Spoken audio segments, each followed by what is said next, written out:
It was supposed to be the greatest ship ever built, the triumph of man over nature. They called her Unsinkable. But the ocean does not care for pride. In the early hours of April 15, 1912, the RMS Titanic, a marvel of modern engineering on her maiden voyage, slipped beneath the icy waves of the North Atlantic. Over 1,500 souls were lost in one of the most infamous maritime disasters in history. But what if I told you the story you think you know isn't the whole story? What if the sinking of the Titanic wasn't just a tragic accident, but a mystery wrapped in secrets, conspiracies, and haunting what-ifs? For over a century, the accepted narrative has been simple. The Titanic struck an iceberg. The gash in its hull was too severe, the watertight compartments flooded, and the unsinkable ship went down. It's a compelling tale of human hubris meeting the raw power of nature. But dig a little deeper, and the cracks in that story begin to appear. Let's start with the fire. Did you know a massive coal fire was raging in one of the Titanic's bunkers for days, even before it left port? Some experts believe this fire, burning at over 1,000 degrees Celsius, could have critically weakened the ship's hull in the exact spot where the iceberg later struck. Was the ship already mortally wounded before it even encountered the ice? Was the pressure to maintain schedule so immense that the crew sailed a compromised vessel into a known ice field? The evidence is startling. And then there's the mystery of the switches. A fringe but fascinating theory suggests the Titanic was secretly swapped with her older, slightly damaged sister ship, the Olympic. The Olympic had been involved in a collision and was a financial liability for the White Star Line. The theory goes that a deliberate sinking was planned to collect a massive insurance payout. Is it possible that the ship lying at the bottom of the ocean isn't the Titanic at all? We'll examine photographs and ship records that have fueled this debate for decades. Proponents point to subtle differences in the ship's designs and inconsistencies in the wreck's appearance.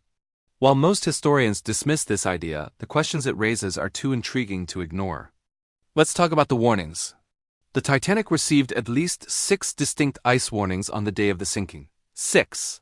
So why did Captain Smith maintain such a high speed, sailing full steam ahead into a treacherous, well-documented ice field?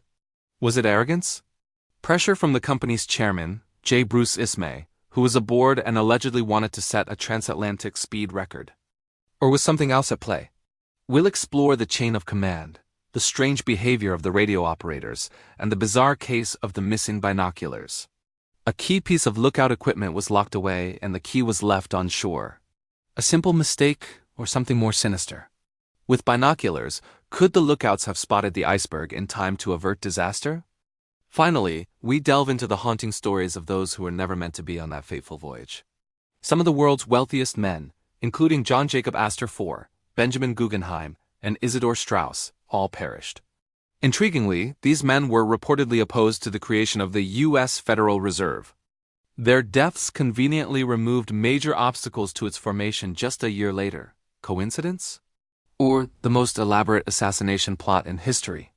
We will look at the lives, the politics, and the fortunes that went down with the ship, and you can decide for yourself if there's more to this tragedy than meets the eye. From a hidden fire to a possible ship swap, from ignored warnings to a grand conspiracy, the sinking of the Titanic is a puzzle that continues to captivate us. The iceberg may have been the weapon, but was it the true cause? Step back in time with me to Belfast, 1911.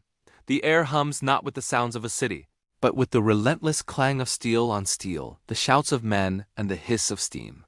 This is the Harland and Wolff shipyard, a colossal cathedral of industry where a dream is being forged from iron and sweat.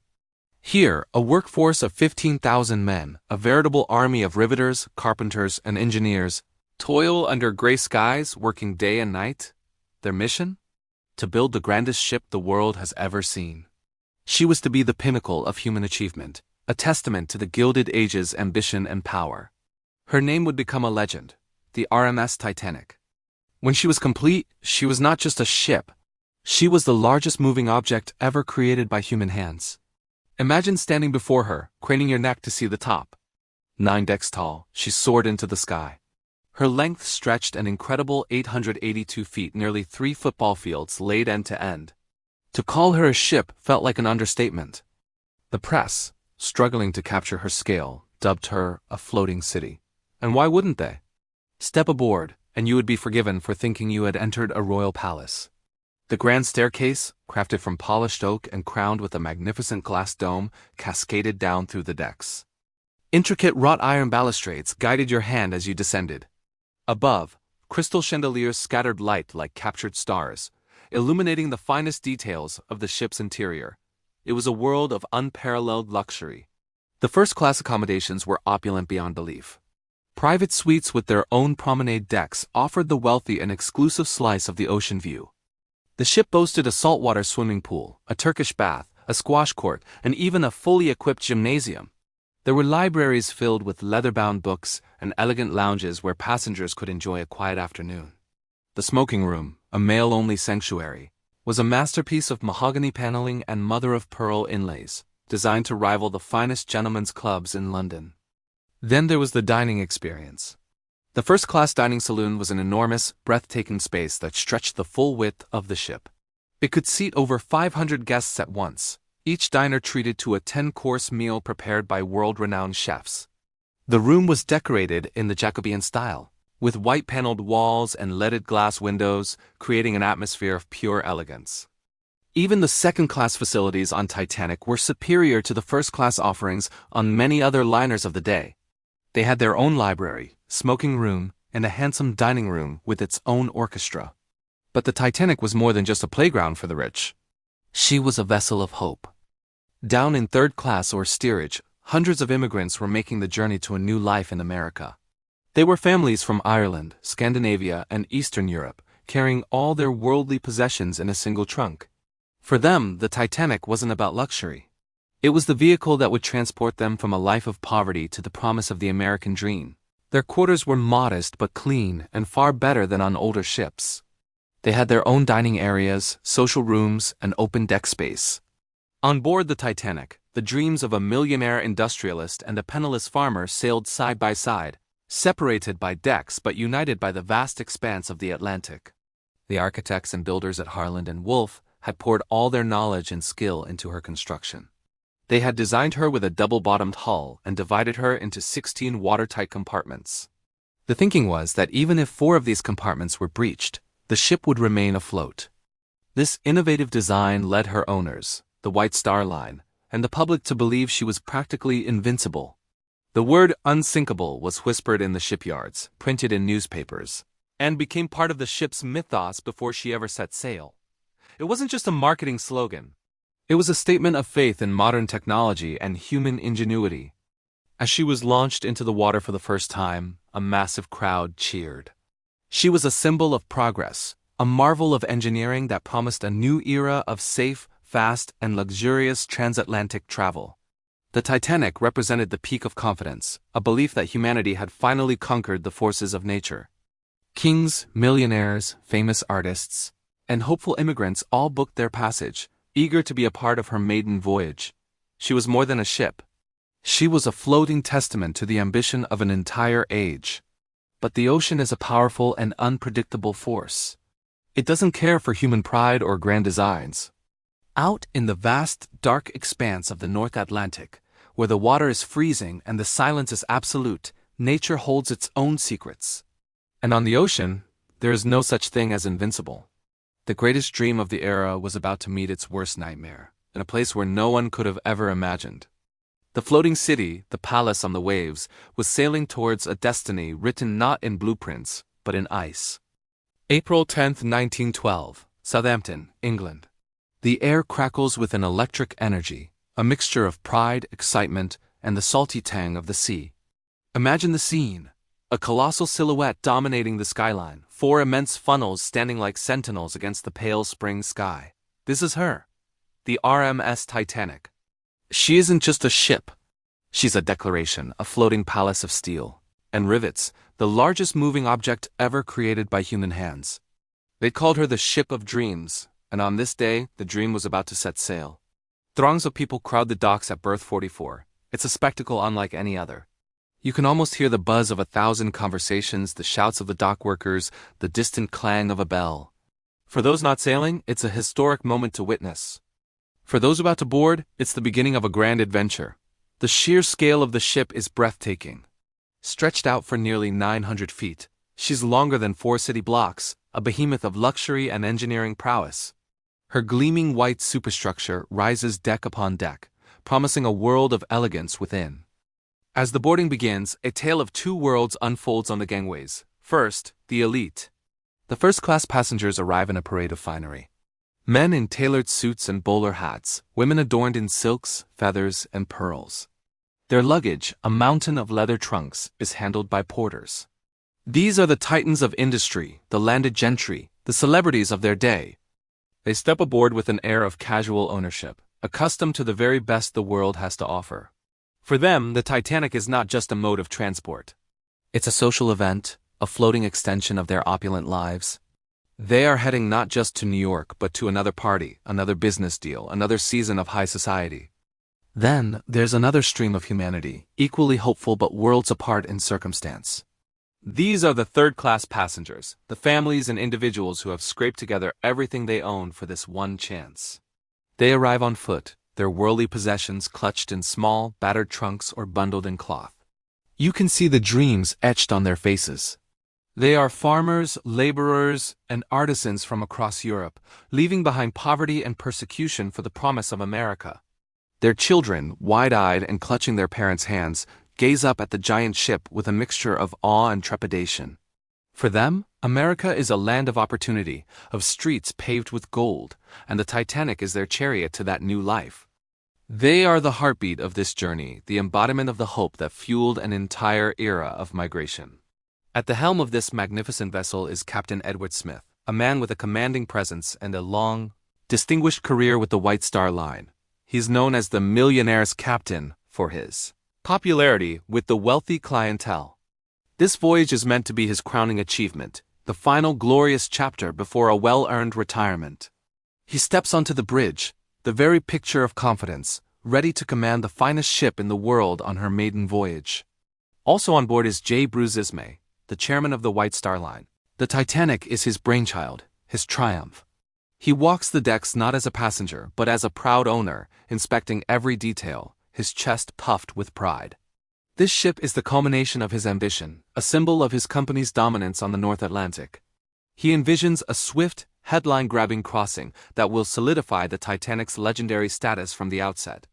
And then there's Thomas Andrews, the ship's chief designer from Harland and Wolff. He is a quiet, diligent man, and he knows every rivet, every joint, every secret of this massive creation.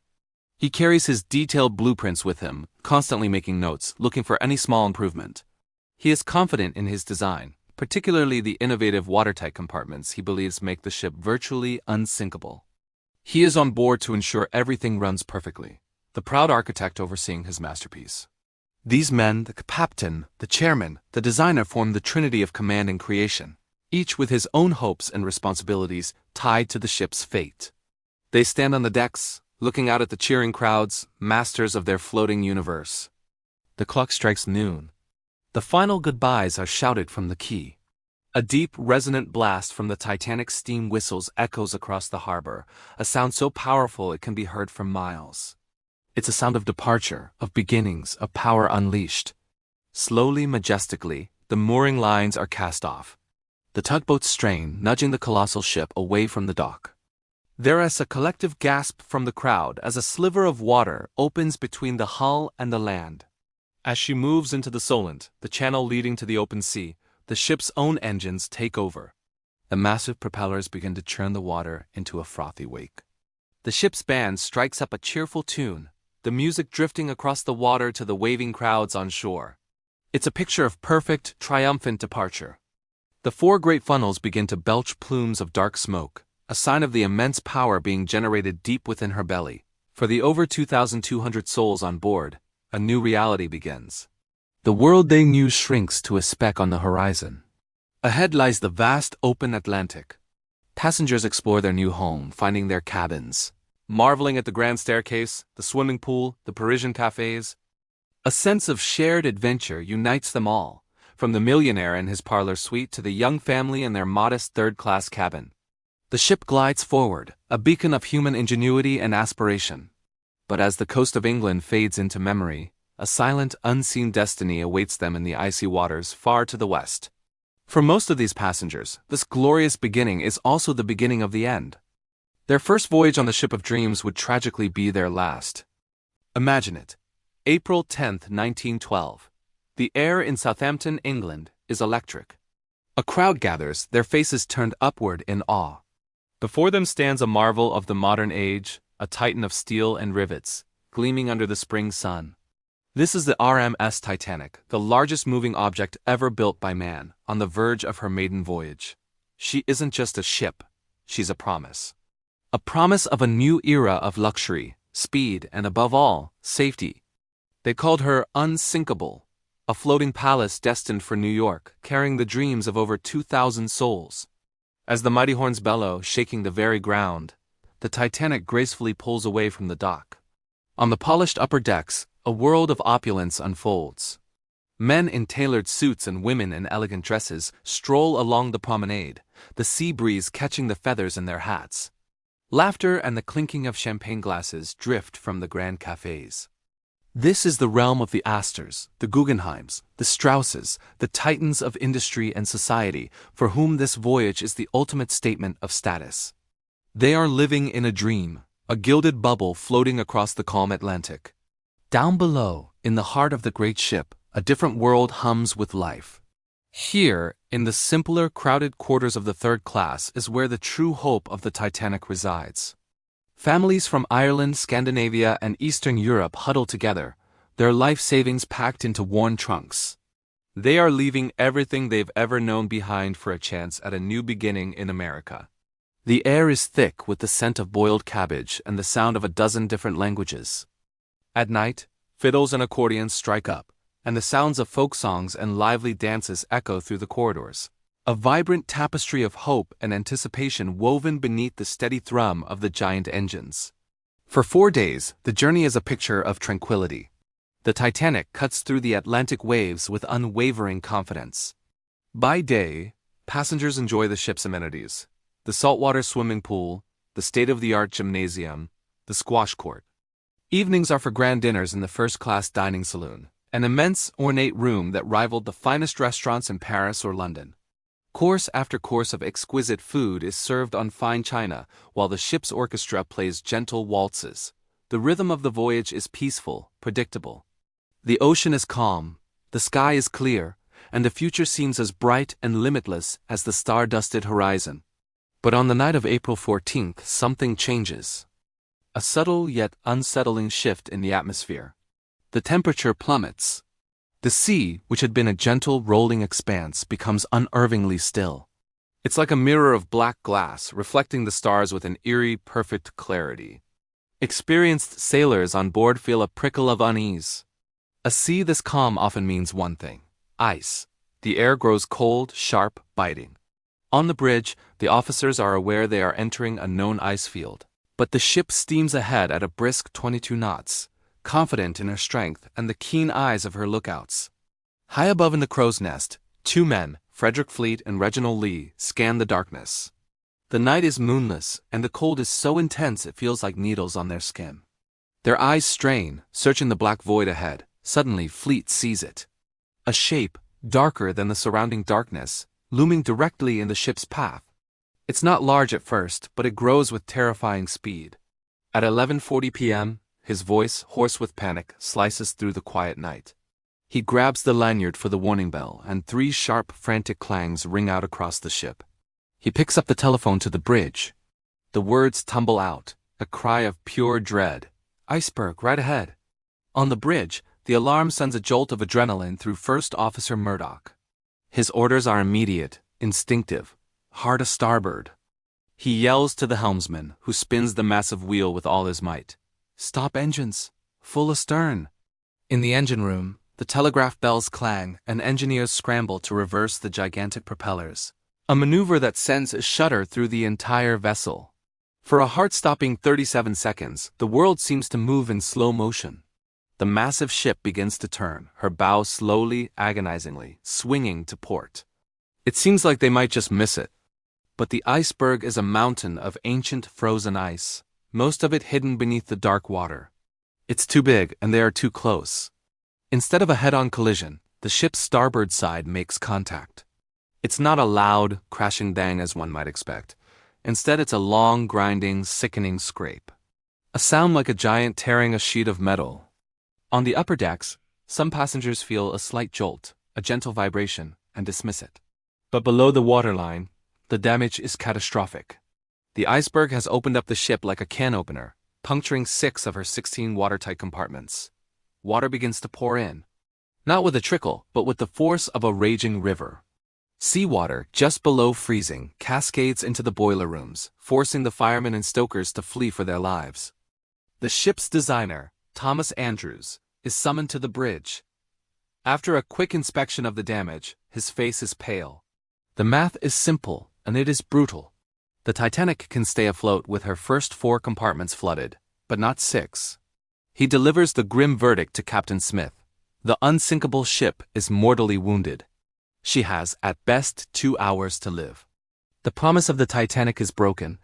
The floating palace is dying, and a night of unimaginable horror is just beginning. The realization dawns slowly, then all at once. The ship develops a slight, almost imperceptible list to starboard. The orchestra, in a now famous act of courage, begins to play cheerful ragtime tunes on the deck, a desperate attempt to keep spirits up and prevent panic. The crew starts uncovering the lifeboats, but a fatal flaw in the plan becomes apparent. There are only enough lifeboats for about half the people on board. The order is given, women and children first. But in the confusion and disbelief, the initial loading is chaotic. The first lifeboats are lowered half-empty, a tragic waste of precious space. A quiet, desperate struggle for survival begins. Down in the steerage decks, chaos erupts. Water is already swirling around the ankles of families who were sound asleep just moments before. They are far from the boat decks, separated by a labyrinth of corridors and, in some cases, locked gates designed to enforce class segregation. Their folk songs of hope are replaced by cries of confusion and fear. On the upper decks, a stark and terrible choice faces families. Husbands kiss their wives and children goodbye, watching them being lowered into the darkness in a small lifeboat, knowing they will likely never see them again. The unsinkable ship is sinking, and with it, an entire era of certainty and hubris. Inside the opulent first-class cabins, passengers stir from their slumber. It's a subtle thing at first, a strange grinding vibration that runs through the very bones of the ship. Not violent, but deep and unsettling. A soft jolt, almost like a giant wave, had gently nudged the vessel. For a moment, the rhythmic thrum of the powerful engines, the constant heartbeat of the Titanic falters and then stops. An unnatural silence descends, broken only by the distant clinking of ice that has fallen onto the forward well deck. Curious heads peek out of their doors. Stewards, impeccably dressed and professionally calm, patrol the corridors. They offer reassuring smiles. "Nothing to worry about," they say, their voices steady. "Just a minor precaution." The captain has simply stopped the engines for a moment. Many passengers, trusting the unsinkable reputation of their vessel, accept this and return to their warm beds, perhaps grumbling about the slight interruption. They have no idea that deep below their feet, the ship's fate has already been sealed. But in the lower decks, a very different story is unfolding. In the mail room, a chaotic ballet of buoyancy has begun. Bags of letters and parcels, thousands of messages that will now never reach their destination, lift from the floor and begin to float in a pool of shockingly cold water that is rapidly rising from the deck plates. The sea is no longer outside. It is inside, reclaiming the steel giant. Further down, in the fiery heart of the ship, the boiler rooms are a scene of sheer panic. What was moments ago a place of sweltering heat and controlled power is now a hissing, steaming nightmare. Frigid North Atlantic seawater bursts through a 300-foot gash in the hull. It meets the roaring furnaces, and the air explodes with scalding steam. The deafening hiss is the sound of the ship's life force being extinguished. Stoker Fred Barrett and his fellow firemen, men who knew the ship's underbelly better than anyone, barely escape with their lives, scrambling up emergency ladders as the water surges relentlessly behind them, swallowing their workspace in seconds. On the bridge, the reality is stark and immediate. The reports coming in from below are grim. Watertight compartments, the very feature that was supposed to make the ship unsinkable, are flooding far too quickly. Designer Thomas Andrews, the man who dreamed this magnificent vessel into existence, does the chilling math. He gives Captain Smith the verdict: the ship is doomed, It has, at best, 2 hours. The calm facade must now be dropped. The experienced captain, his face etched with the gravity of the situation, gives the order that will echo through history. Get the lifeboats ready. Women and children first. The instruction ripples through the ship. Crew members begin rousing the remaining passengers, this time with a new urgency in their voices. On the boat deck, under the impossibly bright, star-filled sky, confusion begins to mount. Many passengers still don't grasp the severity of the situation. The ship looks and feels solid beneath their feet. The lights are all on, and the air is festive with conversation. Why would they leave the safety of this floating palace for a tiny lifeboat in the middle of the icy ocean? To combat the growing anxiety, the ship's orchestra, led by Wallace Hartley, assembles on deck. They strike up their instruments, and the cheerful, familiar notes of ragtime tunes float into the cold night air. It is a surreal scene, a desperate attempt to impose order and civility on the edge of chaos. The music is a comforting lie, a soundtrack for a disaster that is still for many unbelievable. They play not just for the passengers but perhaps for themselves, finding purpose in their art as the world around them begins to tilt. Until it does. Slowly, almost imperceptibly at first, the bow begins to dip. The grand staircase, a masterpiece of woodworking and elegance, is now at a slight but noticeable incline. The lights, powered by the ship's still-functioning generators, continue to glow softly, casting long, eerie shadows across the slanted decks. The ship, once a symbol of human ingenuity and strength, lets out a deep, mournful groan. It is the sound of steel plates bending, of rivets popping, of a structure groaning under a weight it was never designed to bear. It's the sound of a giant dying. The awakening was gentle, but the reality now dawning on every soul aboard is anything but. The greatest maritime disaster of the modern age is underway. Have you ever wondered what you would do in a true crisis? When the world you know is literally tilting beneath your feet. Imagine a colossal ship, a floating city of steel and dreams, gliding through the icy blackness of the ocean. It's a night like any other, filled with music, laughter, and the clinking of glasses. Then, a shudder. A deep, grinding jolt that sends a ripple of unease through the decks. At first, it's nothing more than a curiosity, a strange interruption to the evening's festivities. The ship, this unsinkable marvel of engineering, seems as solid as a mountain. Why would anyone leave? The crew's instructions to head to the lifeboats are met with a mixture of disbelief and annoyance. Leave the warmth and light of the grand saloons for a tiny open boat on a freezing starless sea? It seems absurd. The night air is brutally cold, sharp enough to steal your breath. Many people laugh it off, turning back to their conversations, their card games, their drinks. It's safer on the big ship, they tell each other, a comforting lie that spreads like a rumor. On the boat deck, the first lifeboats are lowered, but they are far from full. Some carry only a dozen people, despite having room for 60. They become small, lonely points of light, drifting away into the immense darkness, their occupants looking back at the brilliantly lit Leviathan, perhaps wondering if they've made a terrible mistake. The ship still looks so powerful, so permanent. But the sea doesn't care for appearances. Over the next hour, the gentle list becomes a severe, undeniable tilt. It's no longer a curiosity, it's a terrifying reality. The ship is dying. The change is slow at first, then rapid and violent. Below deck, the sounds are a symphony of destruction. In the kitchens, a cascade of breaking china rings out as thousands of dishes slide from their racks and shatter on the floor. Heavy tables, once bolted down, tear free from their moorings and skate across the polished wood, bowling over anyone in their path. A grand piano, a symbol of the ship's elegance, breaks loose and crashes through a beautifully carved wooden wall, its discordant clang echoing through the corridors like a scream. The illusion of safety is shattered. The casual denial morphs into raw, unadulterated panic. The time for calm choices is over. Now, it's about survival. Deep in the bowels of the ship, in the third-class sections, the situation is even more desperate. These passengers, many of whom are immigrants chasing a new life, find their escape routes blocked. They are trapped behind cold, unyielding iron gates, locked by a crew following outdated protocols or simply overwhelmed by the chaos. You can hear their desperate shouts, their fists and bodies pounding on the bars, the sound of frantic metallic drumbeat of despair. They can see the way out, but they can't reach it. For them, the dream of a new world is ending in a watery cage. Up on the tilting boat deck, a different kind of drama unfolds.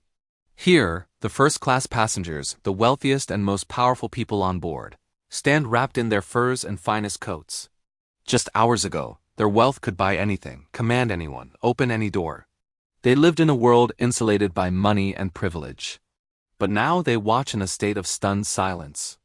Their jewels, their stocks, their fortunes mean absolutely nothing to the freezing, indifferent sea.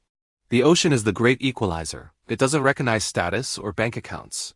As they stare at the dark water creeping ever closer, they are forced to confront a truth they never imagined. In the face of nature's raw power, they are just as helpless as everyone else.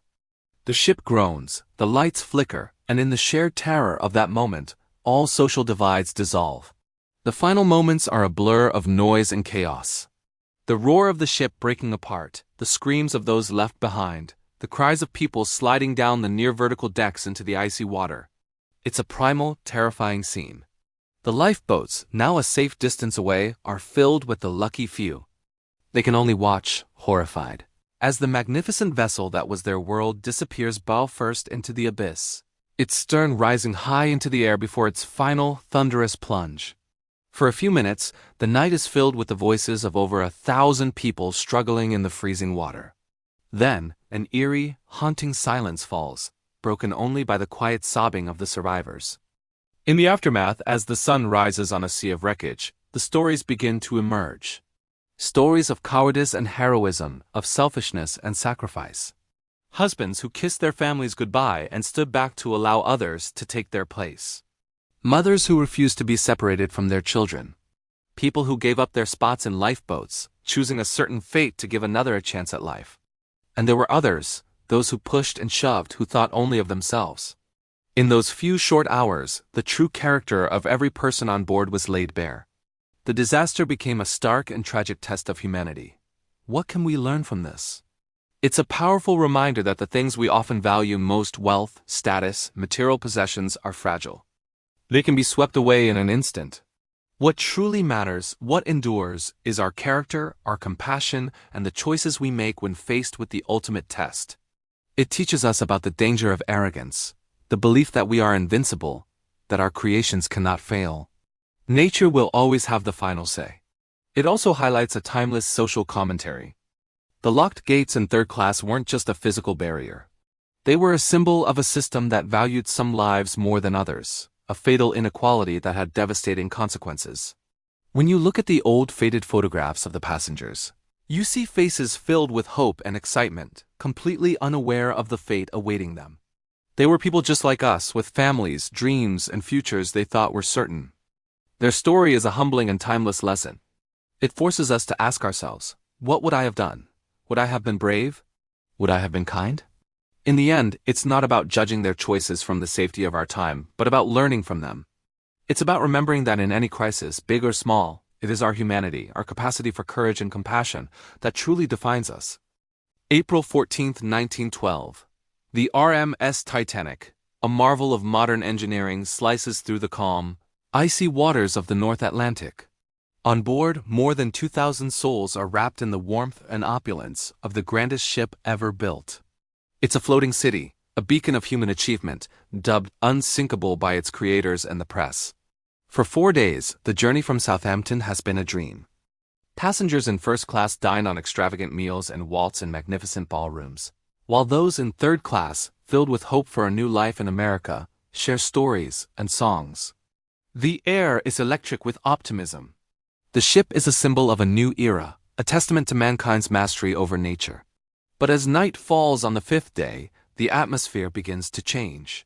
The temperature drops. The sea becomes unnervingly still, like glass. Unseen, lurking in the darkness ahead, lies an ancient, silent giant of ice. Just before midnight, the lookouts spot it. A dark mass dead ahead, the warning bells clang frantically. "Iceberg, right ahead!" the order is given. "Hard a starboard!" The engine room telegraphs chime for full astern. The massive propellers churn, trying to halt the 46,000-ton behemoth. But it's too late. The ship is too big, the momentum too great. For a tense few seconds it seems they might just scrape by. Then, a sickening grinding shudder runs through the length of the hull. Deep below the waterline, the iceberg, like a can opener, tears a series of gashes along the ship's starboard side. In the boiler rooms, water pours in with terrifying force. Few on deck realize the severity of the impact. Some passengers, awakened by the jolt, come out to see what happened. They find ice on the forward well deck and start playfully kicking it around, completely unaware that their unsinkable palace has just received its death wound. The ship's designer, Thomas Andrews, is summoned by Captain Smith. After a quick inspection of the damage, his face turns pale. The truth is stark and horrifying. 5 of the 16 watertight compartments are breached. The ship was designed to stay afloat with 4 compartments flooded, but not 5. The moth is simple, brutal, and unforgiving. The Titanic is doomed. Andrews calmly delivers the verdict. The ship has, at most, an hour or 2 before she goes under. The order is given to uncover the lifeboats. But a fatal flaw in the plan quickly becomes apparent. There are only enough lifeboats for about half the people on board. Panic, once a distant whisper, begins to creep in. The ship's band, in an act of incredible bravery, assembles on deck and begins to play, a calm melody against the rising tide of fear. The wireless operators, Jack Phillips and Harold Bride, frantically send out distress signals, tapping out CQD and the new call, ZOS, into the cold, empty night. Their signals reach other ships, but the closest, the Californian, is mysteriously unresponsive, its wireless operator asleep. The Carpathia hears the call and steams at full speed, but it's 4 hours away, 4 hours the Titanic does not have. The evacuation begins, but it's chaotic and confused. Women and children first is the cry, but in the initial stages, many lifeboats are launched half-empty. Passengers are reluctant to leave the seeming safety of the massive, well-lit deck for a small, fragile boat in the pitch-black, freezing ocean. As the ship's bow sinks lower and lower, the slant of the deck becomes more pronounced. The reality of the situation finally hits everyone. The calm gives way to desperation. Families are torn apart. Husbands say their last goodbyes to their wives and children, knowing they will never see them again. The crew works tirelessly, trying to maintain order amidst the growing chaos, firing distress rockets that light up the sky in brilliant, hopeless bursts. Each launch of a lifeboat is a heartbreaking scene of farewells. A small island of survivors cast adrift in a sea of impending doom. The great ship, once a symbol of order and luxury, is descending into a desperate scramble for survival. The end comes with terrifying speed. At 2:18 a.m., with the bow already submerged, the immense strain on the ship's structure becomes too much. With a deafening roar, a sound like tearing metal and thunder, the Titanic splits in half between the third and fourth funnels. The screams of over 1,500 people still on board fill the night air. The forward section plunges into the black depths, disappearing from sight. For a moment, the stern section lurches back, rising almost vertically out of the water, its propellers stark against the star-filled sky. It hangs there, a final, ghostly silhouette, a tombstone for an era. Then, it too begins its final descent, slipping beneath the waves and vanishing into the abyss. A terrible silence falls, broken only by the cries of those now struggling in the -2 degrees Celsius water. Over 1,500 souls are swallowed by the freezing Atlantic. Their voices, a chorus of desperation and pain, echo across the ice field, gradually fading until there is only the sound of the gentle lapping of waves against ice. Hours later, as the first light of dawn breaks, the rescue ship Carpathia arrives. The scene is one of profound devastation. Lifeboats drift aimlessly among a vast field of icebergs.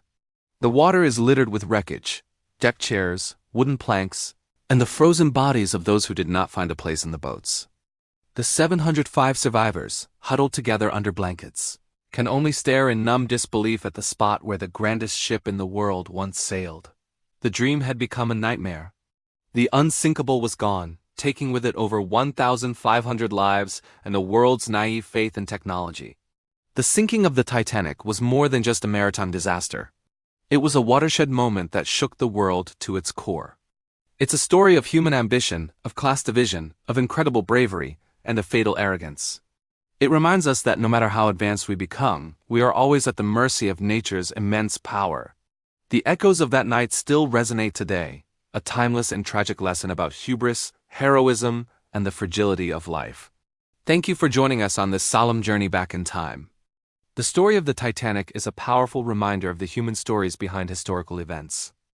The first rays of dawn painted the icy Atlantic in hues of gray and orange, a stark, beautiful, and utterly indifferent canvas.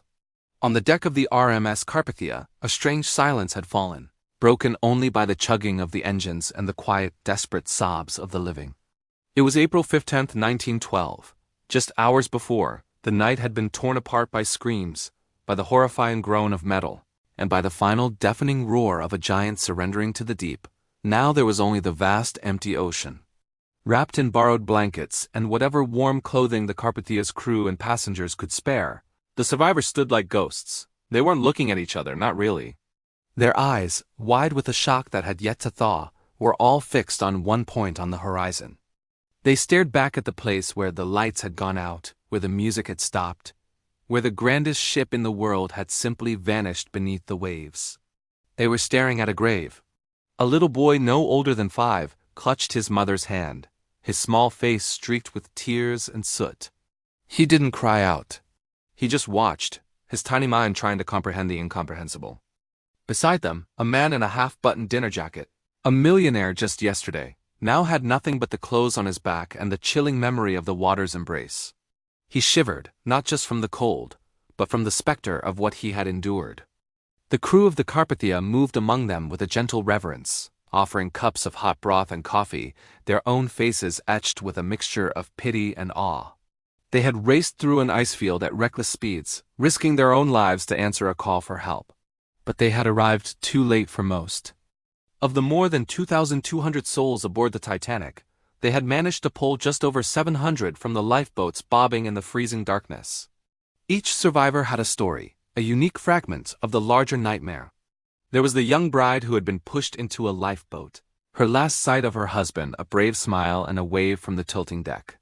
There was the stoker, his face blackened with coal dust, who had worked tirelessly in the ship's fiery heart, only to find himself swimming for his life in water that felt like liquid nitrogen. And there were the women from third class, who had navigated a labyrinth of corridors only to find their path to the boat deck blocked, their survival a matter of sheer, frantic luck. But as they stood there, huddled together on the Carpathia's deck, a single phrase began to ripple through the crowd. It wasn't a story, not a lament. It was a whisper, a mantra of disbelief. A woman, her hair matted with salt water, turned to a stranger and said it, her voice raspy. It was Unsinkable. The man beside her, his gaze still lost to the sea, nodded slowly, the words catching in his throat as he repeated them. Unsinkable. The phrase passed from one to another, a single shared testament to their shattered reality. It was the promise they had all believed, the headline that had sold 1 million tickets, the very foundation of their faith in modern engineering. The Titanic wasn't just a ship. It was a symbol of human achievement, of mankind's triumph over nature. It was the ship that God himself, they said, could not sink. And now it lay 2.5 miles below them, a broken testament to hubris. Captain Arthur Rostron of the Carpathia stood on his bridge, watching the last of the lifeboats being hoisted aboard. His own ship was now dangerously overcrowded, a floating refugee camp filled with the bereaved and the traumatized. He knew the journey ahead to New York would be a somber one. He would have to manage his limited resources, care for the injured, and somehow compile a list of the living and the lost, a list that would break hearts across the world. As the sun climbed higher, the true scale of the loss began to dawn. Families were torn apart, fortunes gone, futures extinguished in the frigid depths. The survivors weren't just mourning a ship. They were mourning a world, an age of innocence and certainty that had sunk along with it. The magnificent floating palace, with its grand staircase, its opulent dining rooms, and its state-of-the-art technology, was now a silent, ghostly wreck. Among the survivors was J. Bruce Ismay, the chairman of the White Star Line. He sat apart, ostracized, a pariah in his own rescue. He had stepped into a lifeboat, and for that, he would be judged for the rest of his life. He too stared at the horizon, his face a mask of grief and perhaps a dawning shame.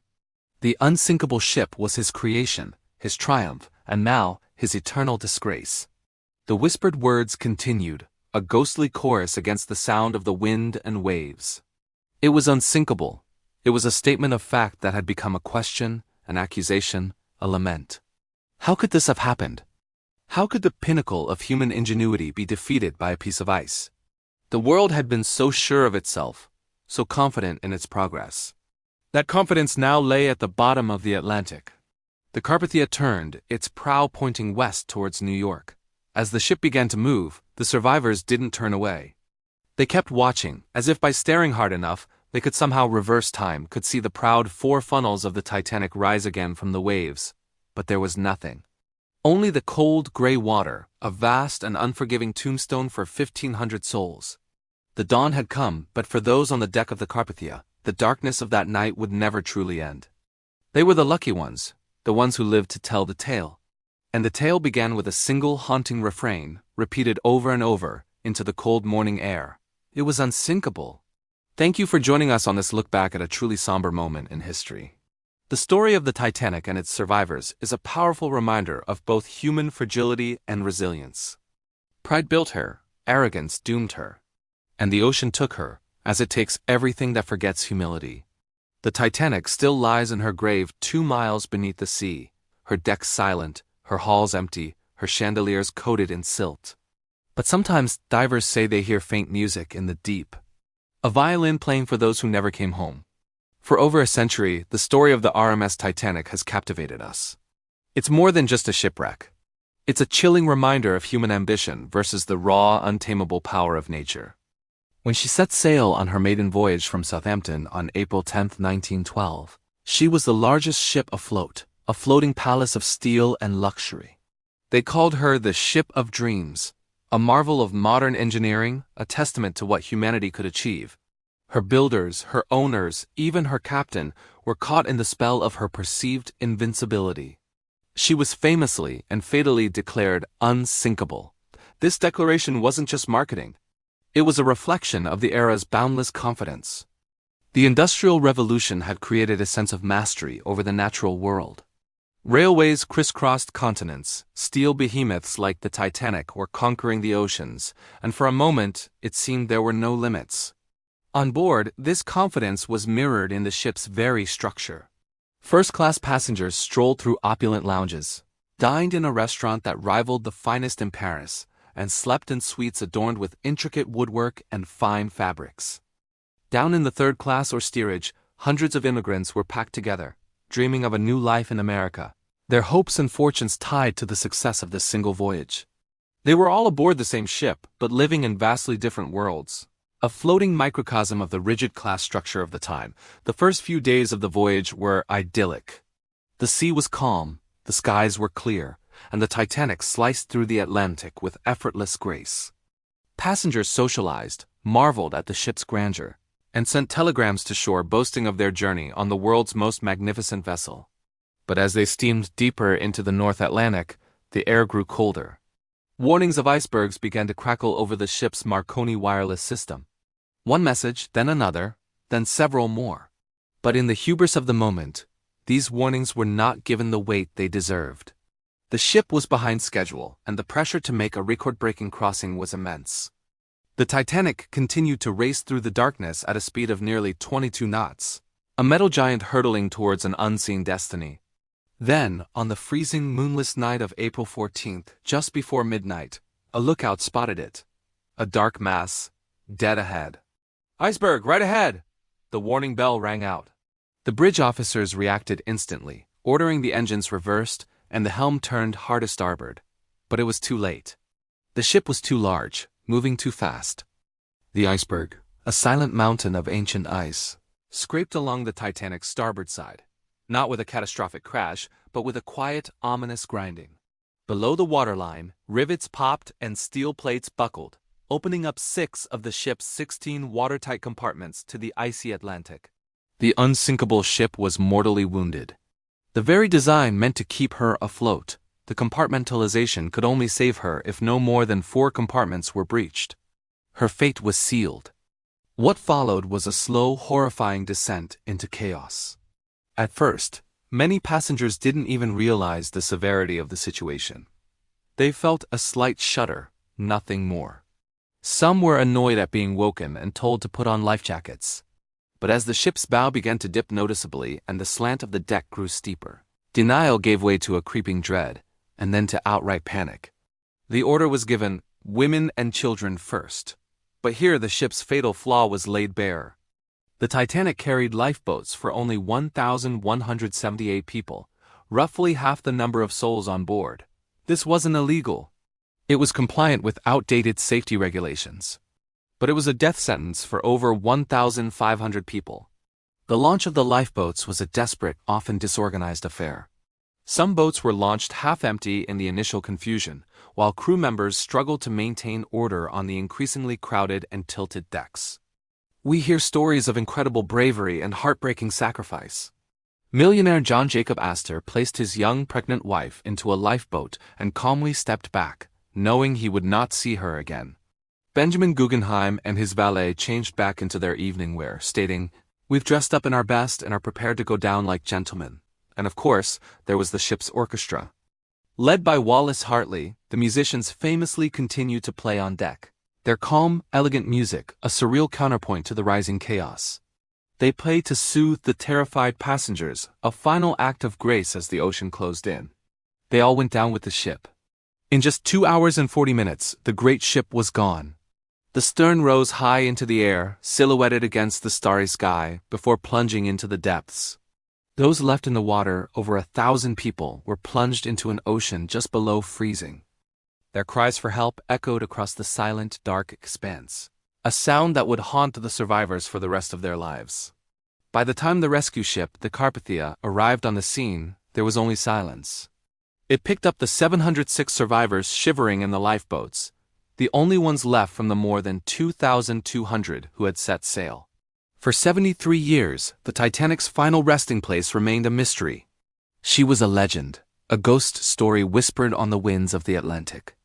Then, in 1985, a team led by Dr. Robert Ballard finally found her.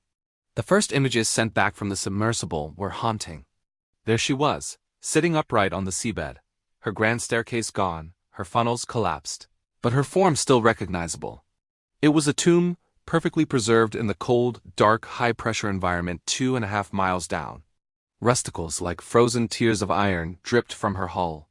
The wreck site was a solemn, silent memorial, scattered with the personal effects of those who were lost: a pair of shoes, a leather trunk, an unopened bottle of champagne. Each object tells a story of a life cut short. The discovery of the wreck reignited the world's fascination, but it also sparked a debate. Is it right to salvage artifacts from what is essentially a mass grave? Or should the site be left untouched, a memorial to the dead? Divers and explorers who have visited the wreck speak of an overwhelming sense of solemnity, a feeling of being in a sacred place. They describe the profound silence, the crushing pressure, and the eerie beauty of a palace reclaimed by the sea. And some of them, as they float in the darkness above the decaying decks, report hearing things. The faint, phantom strains of a waltz, the echo of a violin. Perhaps it's just the groaning of the strained metal, or the play of currents through the ship's decaying structures. Or perhaps it's something more. Perhaps the music of Wallace Hartley's band never really stopped. Perhaps it still plays for the 1,500 souls who never finished their journey, a timeless, heartbreaking lullaby in the deep. The Titanic is more than a shipwreck. It's a story of human pride, of social inequality, of immense tragedy, and of the enduring power of the human spirit in the face of insurmountable odds. Her music, real or imagined, reminds us to remain humble before the forces we can never truly conquer. Thank you so much for joining me on this journey to the bottom of the Atlantic. The story of the Titanic is one that will be told for generations to come. If you found this story as compelling as I do, please consider liking this video and subscribing to the channel for more explorations into the fascinating mysteries of our history. See you next time.